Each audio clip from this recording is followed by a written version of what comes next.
Good afternoon. I'm Councillor Norman McFarlane from Ward 84, and it's the afternoon of September the 30th. I'm standing in St Irish Pass village, and behind me you can see the informal settlement at 8 Cape, which is the hardest hit area in the entire Cape Town metro as a result of the floods that occurred earlier in the week.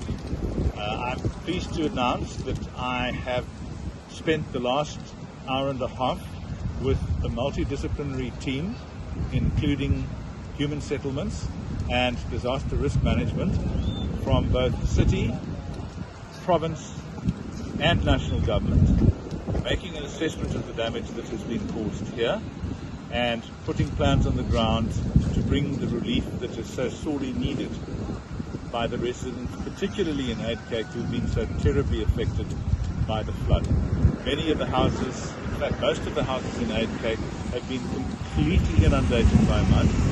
So between the three spheres of government, plans must be expedited to provide the necessary relief that is needed by all of the residents of 8 Cape and other residents in St Irish Pass villages who've been so badly affected. I do want to speak to a particular issue, which is the narrative that is doing the rounds in the village, that the reason the flood was so severe was because farmers apparently opened the sluice gates on their dams on the river.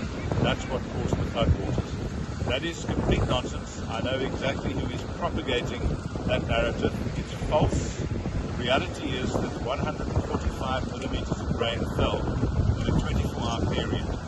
It was the magnitude of rain that caused the flooding to the extent that it is. I've personally spoken to people who live in St Irish Pass village, have lived here all their lives, say this is the worst flood in living memory.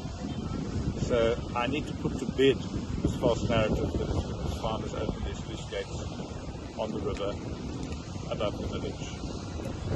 I'll have further information once the teams have had an opportunity to take their assessments forward and put the necessary plans on the ground to provide relief for the community of St Irish Pass village. Thank you.